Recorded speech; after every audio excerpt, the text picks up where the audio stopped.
Universe की शुरुआत 13.8 billion years पहले एक मैसिव एक्सपेंशन से हुई थी, जिसे आज हम बिग बैंग के नाम से जानते हैं।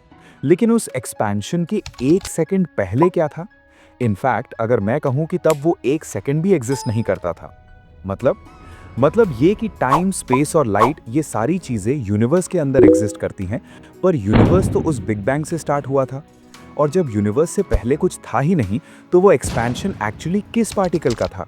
और बिना स्पेस के वो पार्टिकल रखा कहाँ था?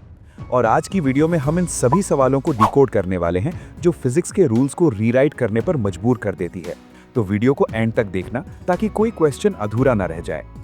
अगर मैं आपसे कहूं कि नथिंग को डिफाइन करो, तो आपका आंसर क्या होगा? समथिंग लाइक एक खाली कमरा या एम्प्टी स्पेस।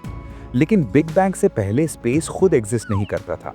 फिजिक्स के हिसाब से बिग बैंग से पहले पूरा यूनिवर्स एक सिंगुलैरिटी में बंद था, एक ऐसा पॉइंट जो एक एटम से भी करोड़ों गुना छोटा था, लेकिन उसकी डेंसिटी इनफाइनाइट थी। लेकिन अगर सब कुछ एक पॉइंट में था, तो वो पॉइंट कहाँ रखा गया था? वो पॉइंट आया कहाँ से, और उस पॉइंट से पहले क्या था? और इसी पॉइंट पे एक लेजेंडरी साइंटिस्ट स्टीफन हॉकिंग्स ने बहुत क्रेजी बात कही। उन्होंने कहा कि बिग बैंग से पहले कुछ होना इम्पॉसिबल है, क्योंकि बिग बैंग से ही टाइम की शुरुआत हुई थी। इसको ऐसे समझिए, अगर आप मुझसे पूछें कि अर्थ के नॉर्थ पोल के और नॉर्थ में क्या है, तो मेरा जवाब होगा कुछ नहीं। क्यों? क्योंकि नॉर्थ पोल के आगे नॉर्थ डायरेक्शन ही खत्म हो जाती है। ठीक वैसे ही बिग बैंग से पहले बिफोर जैसा कोई वर्ड ही नहीं था। टाइम वहां जीरो था। लेकिन क्या ये आंसर आपको सेटिस्फाई करता है?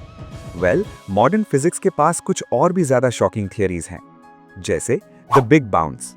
कुछ साइंटिस्ट्स मानते हैं कि हमारा यूनिवर्स पहला यूनिवर्स नहीं है। हो सकता है कि इससे पहले एक और यूनिवर्स था, जो कोलैप्स हुआ, श्रिंक हुआ और फिर एक पॉइंट पर आकर फट गया। यानी जिसे हम द बिगिनिंग समझ रहे हैं, वो शायद सिर्फ एक साइकिल का हिस्सा है, जिसमें यूनिवर्स एक्सपैंड होता है, श्रिंक होता है और फिर से फट जाता है। अब आता है एक और ट्विस्ट। क्वांटम मैकेनिक्स के हिसाब से एब्सोल्यूट नथिंग जैसी कोई चीज एग्जिस्ट नहीं करती। मतलब एम्प्टी स्पेस में भी इनविजिबल एनर्जी पार्टिकल्स कॉन्स्टेंटली पैदा होते हैं और खत्म हो जाते हैं। इन्हें कहते हैं क्वांटम फ्लक्चुएशंस। साइंटिफिक थ्योरी ये है कि शायद एब्सोल्यूट नथिंगनेस में एक छोटी सी एनर्जी की हलचल हुई, एक ग्लिच हुआ, और उस एक ग्लिच ने इतनी एनर्जी रिलीज की कि हमारा पूरा यूनिवर्स क्रिएट हो गया।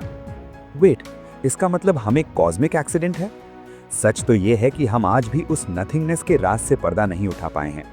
शायद हमारा दिमाग अभी इतना इवॉल्व नहीं हुआ कि हम जीरो टाइम या जीरो स्पेस को समझ सकें। लेकिन एक बात तो पक्की है कि जिस नथिंग से हम आए हैं, वो नथिंग इतना पावरफुल था कि उसने ट्रिलियंस ऑफ स्टार्स और आपको और मुझे क्रिएट कर दिया। आपको क्या लगता है, क्या बिग बैंग से पहले कोई और एडवांस सिविलाइजेशन थी जो खत्म हो गई, या हम किसी मल्टीवर्स का एक छोटा सा पार्ट हैं? कमेंट में अपना दिमाग लगाओ और मुझे बताओ। वीडियो पसंद आई तो सब्सक्राइब करना मत भूलना, क्योंकि अगला राज इससे भी गहरा होने वाला है। और नीचे दिए हाइप बटन को भी क्लिक कर देना। तो मिलते हैं अगली वीडियो में एक और इंटरेस्टिंग टॉपिक के साथ।